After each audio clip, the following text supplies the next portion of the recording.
beautiful people, welcome back to Wilder Path Farm. Here we're located in northern Canada where we do homesteading, gardening, and everything in between.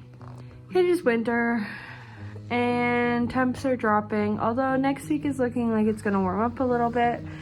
Temporarily it's going to get cold again anyways, but we are going to get some snow. We have had many frosts, we have many freezes, the ground is hard. And I just thought I would do a little video of how I'm prepping my homestead, my animals, and my farm for a Canadian winter. So let's get started. Let's start in our mini barn for the horses. This is what it is currently looking like. So we do straw for bedding so that it holds and retains more heat than shavings do. We give lots and lots of hay, fresh clean water, plenty, as well as supplying salt, which if you didn't know, salt does help horses and many other animals, encourage them to drink when the temperature drops and they're not really very interested in drinking that cold water that's in the bucket. Now you can heat up the water. I did have a little, like a little hockey puck that you just plug in and it keeps the water from freezing.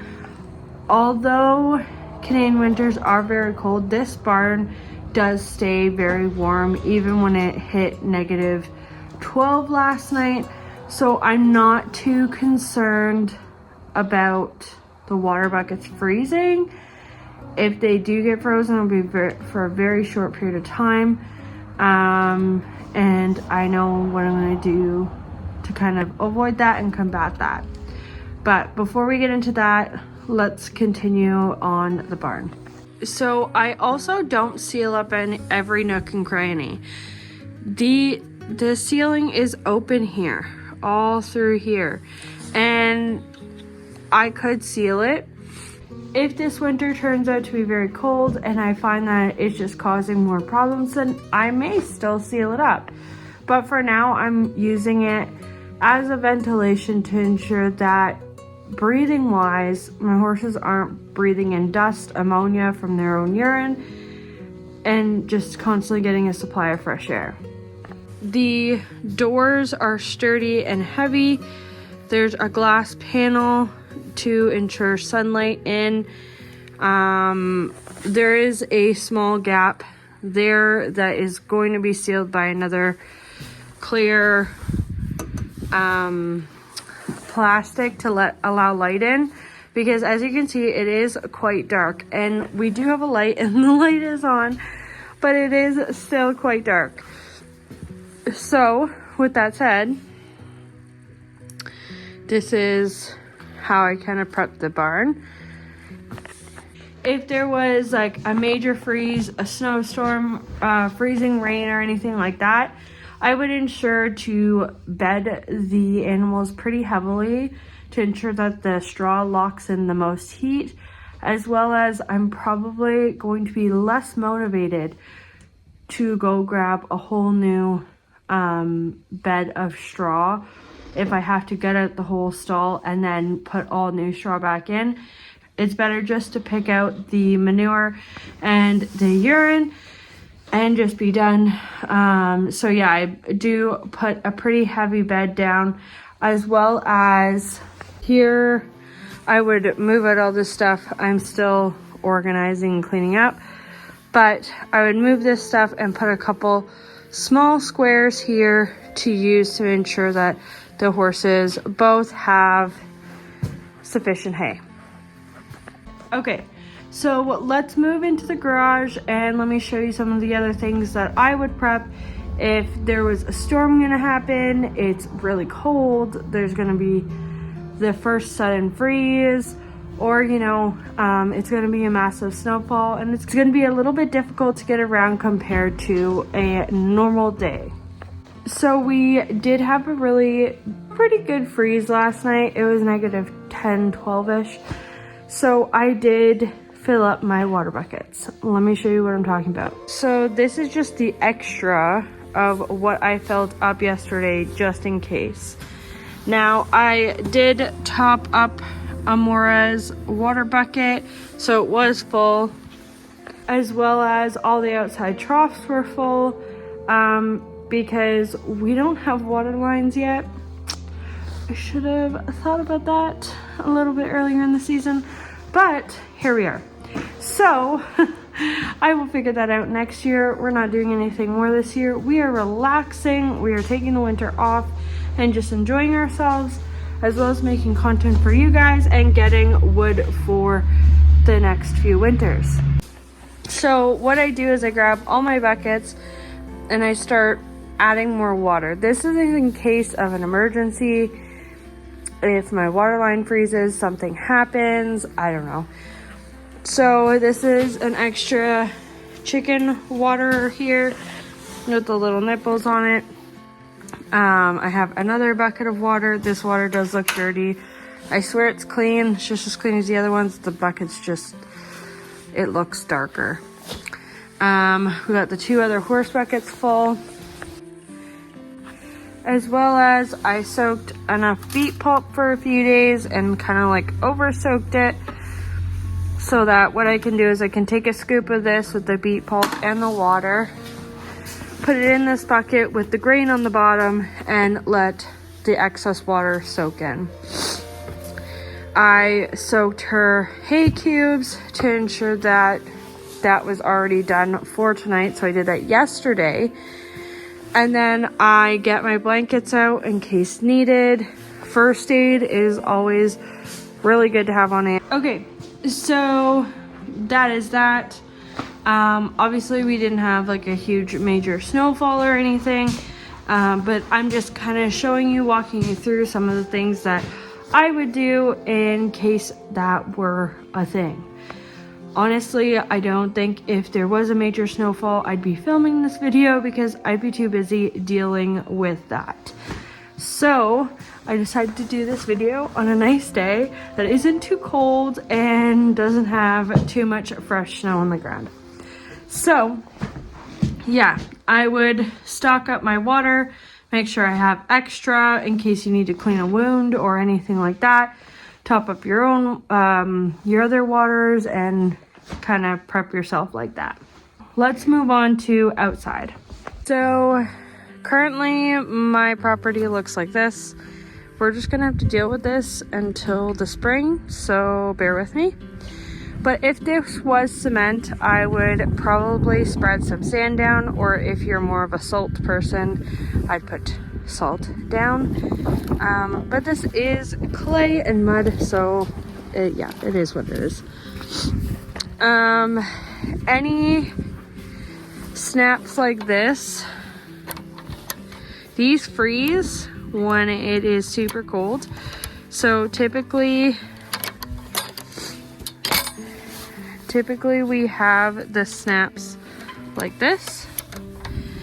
Now you can breathe on these, like cup your hand and breathe really hard and it does open it. It's not a big deal.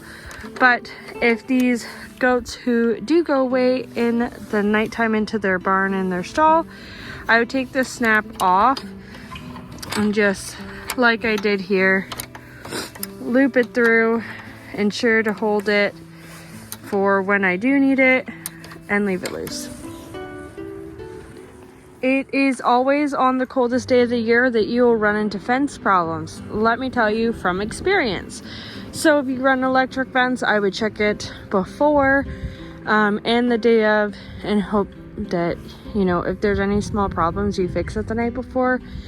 If you have any wire solid fencing like this, check your zip ties or however you fasten it. Make sure that your T-posts are pretty sturdy, that you're not having to pound new ones in the freezing ground, and just ensure you don't have any holes, because out of all the days of the year, the coldest one is when your animals are most likely to get out, because that's just how farm life works. All right, so let's head over to the gate. So this is my horse's pasture. Next, I would check if they have a sufficient amount of hay out here. She is a little bit here and a little bit there. Now this would not be enough.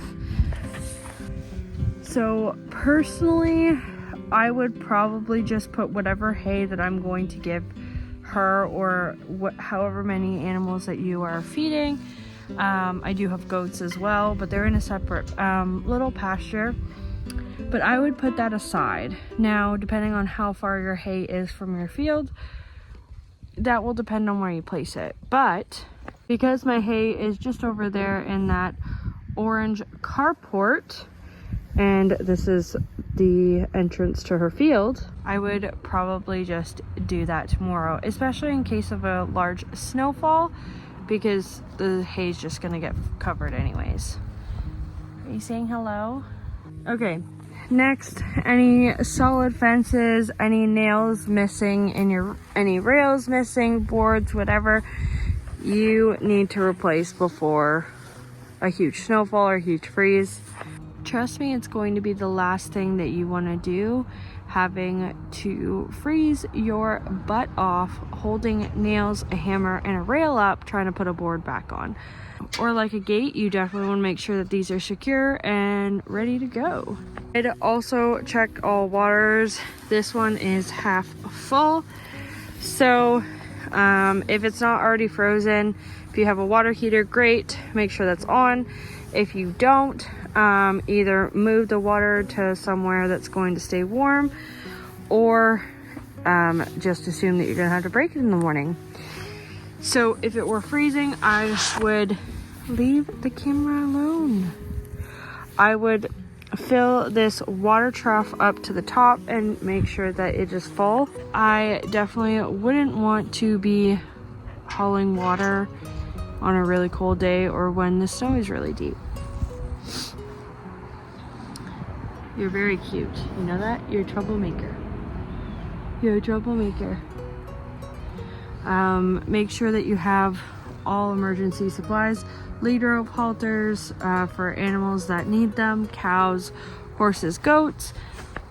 For my chickens, it's a little bit different. Now, I did put this poly tarp up on the run to kind of insulate it from the wind. I'm going to be putting small squares of straw that I know they're going to get ruined. That is the point. And also block off the bottom here to kind of insulate it a little bit. Make sure that they got plenty of food. Hi. They got treats like pumpkins and compost and all the leftovers that they could want. This is Miss Lady.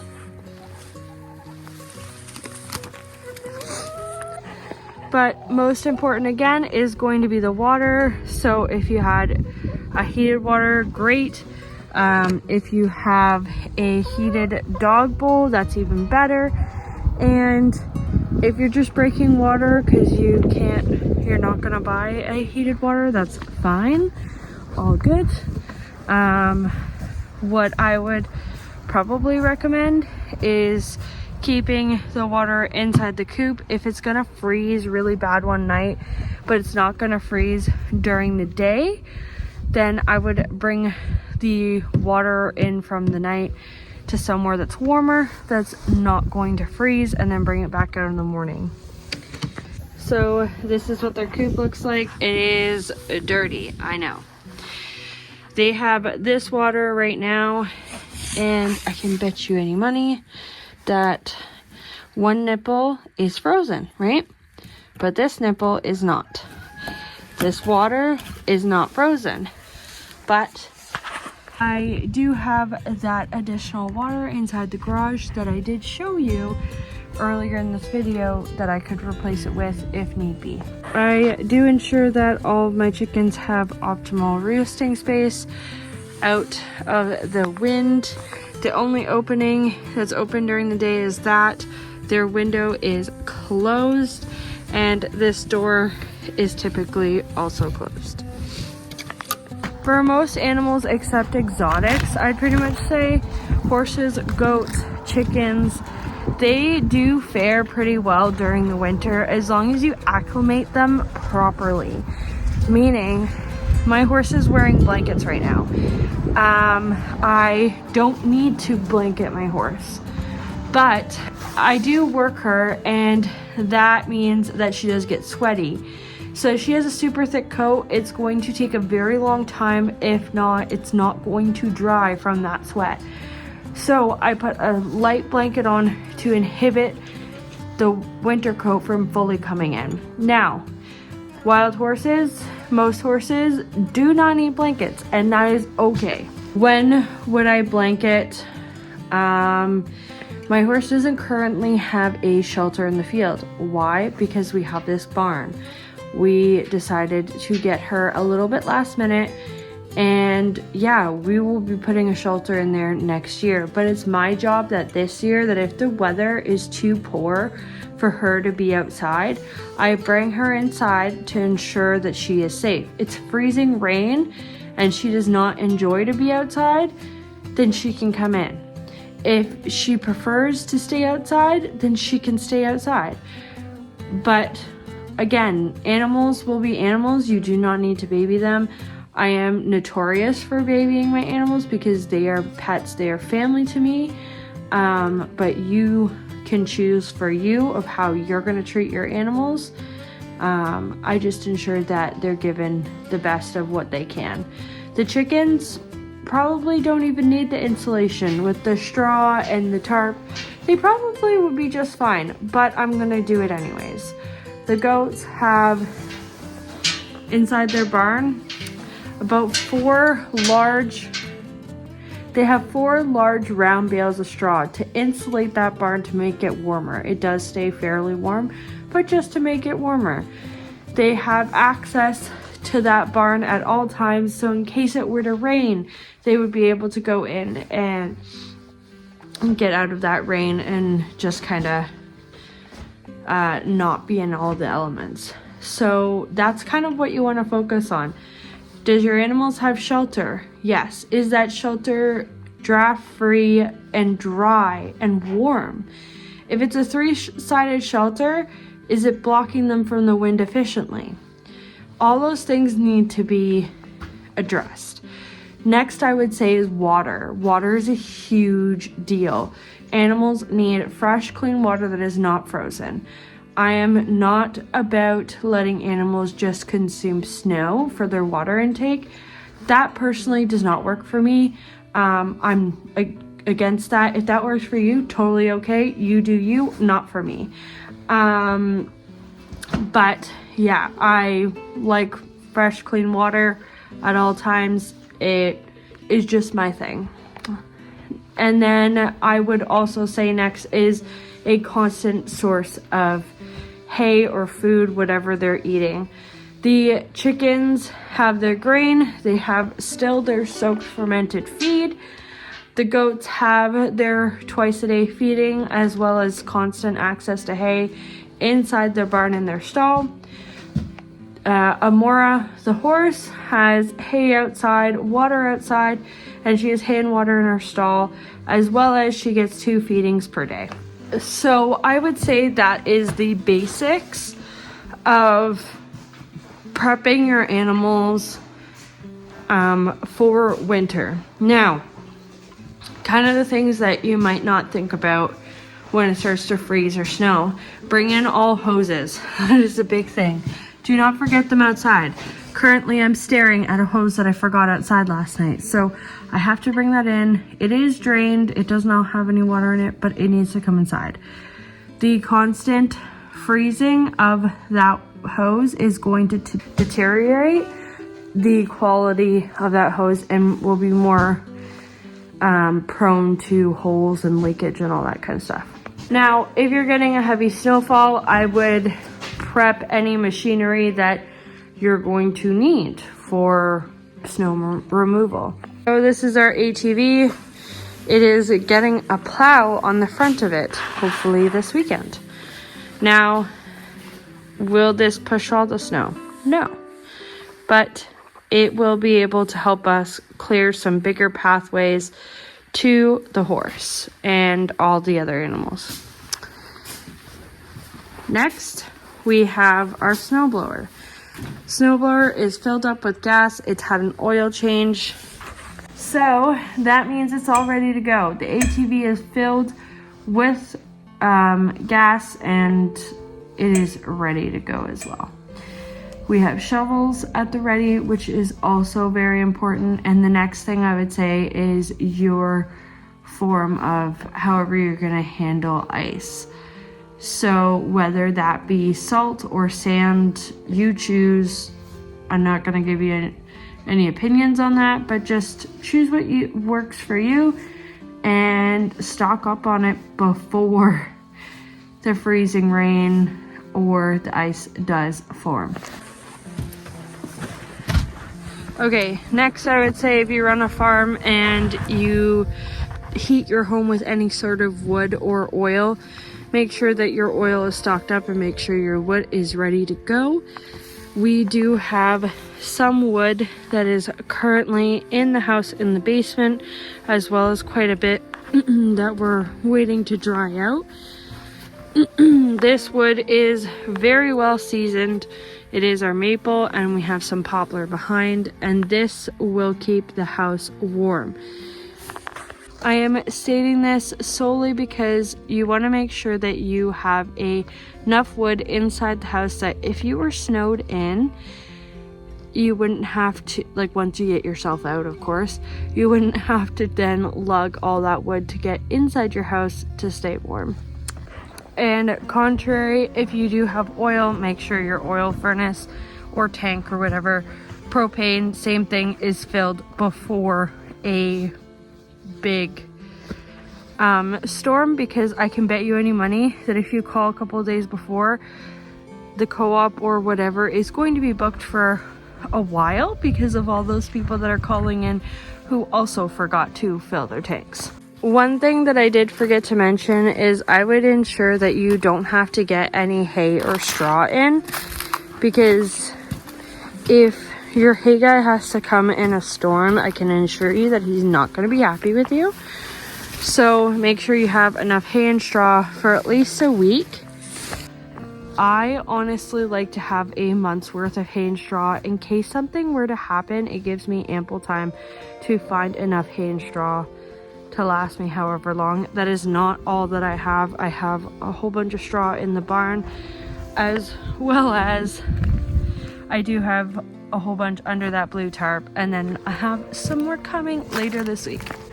So yeah, if you're expecting a storm, there's multiple ways that you can prep to get ready. This is definitely not all of them, but this is just some of the basics that you can do to prep your animals, yourself, and your farm for a winter storm or a hard freeze. So yeah, I think that's it for this video. Thank you so much for watching. I really hope you guys enjoyed. Make sure you comment, like, and subscribe down below to help share my content with like-minded people just like yourself. Thanks so much for watching. We'll see you guys in the next video. Bye guys.